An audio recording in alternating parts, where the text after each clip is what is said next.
ইসরায়েলের আগ্রাসনের বিরুদ্ধে ফিলিস্তিনকে সমর্থন জানিয়ে রাজপথে আন্দোলন করা, প্রতিবাদ করা, বিক্ষোভ করা, এটা ঈমানের অবিচ্ছেদ্য অংশ। বিক্ষোভের নামে বিভিন্ন দোকানপাটে গিয়ে আপনি যে ভাঙচুর করলেন, লুটপাট করলেন, বাটা জুতাগুলো আপনি নিয়ে গেছেন আপনার পায়ে ব্যবহার করার জন্য, আপনি জাতির নিকৃষ্ট মুনাফিক।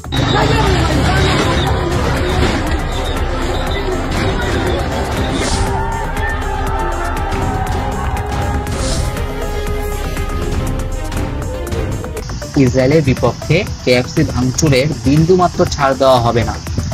সম্প্রতি রাজধানীতে একটি জনপ্রিয় ফাস্টফুড চেইন কেএফসিতে হামলা ও ভাঙচুর ঘটনায় তীব্র প্রতিক্রিয়া জানিয়েছেন সেনাপ্রধান। তিনি বলেন, এটি লুটপাটকারী ও চোরের কাজ। এ ধরনের ন্যাক্কারজনক কাজ কোনোভাবেই মেনে নেওয়া যাবে না। আইন শৃঙ্খলা রক্ষাকারীগণ ইতিমধ্যে তদন্ত শুরু করেছেন। অপরাধীদের বিভিন্নভাবে চিহ্নিত করা যাচ্ছে বলে জানা যায়।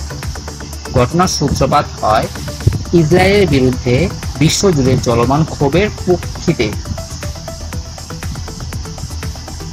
অনেকেই পশ্চিমা ব্যান্ডের বর্জনের ডাক দেন, যার জেরে কিছু উপগ্রহী ব্যক্তি কেএফসিতে ভাঙচুর চালায়।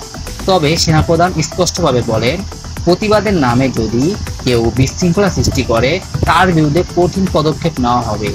তিনি আরো যোগ করেন, বিচারিক প্রতিক্রিয়া কঠোর হবে, কেউ পার পাবে না।